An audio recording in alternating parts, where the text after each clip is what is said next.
The Zimbabwe side of Victoria Falls has a paved walking track through the rainforest. There are 16 distinct viewpoints.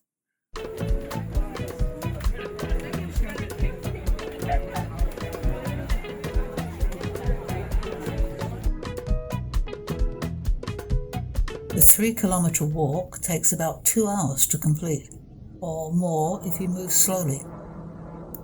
The first view overlooks Devil's Cataract and the nearby statue of David Livingstone.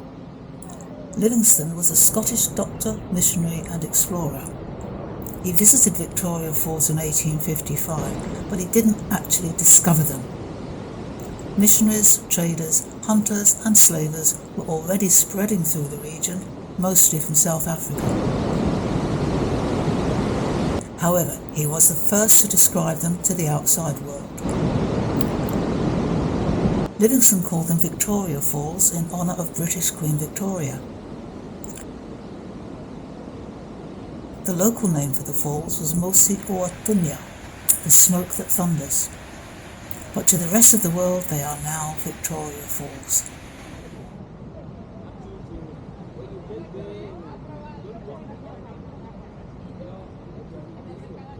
The trail is open from 6 a.m. to 6 p.m, but is busiest from about 9 till 3.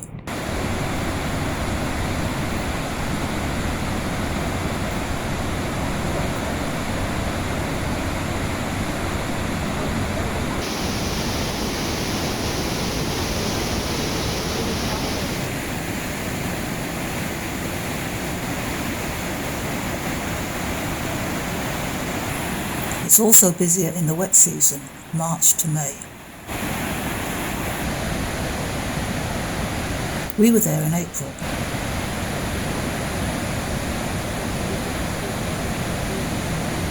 It was very wet, there were lots of tourists, and the so-called smoke really does thunder.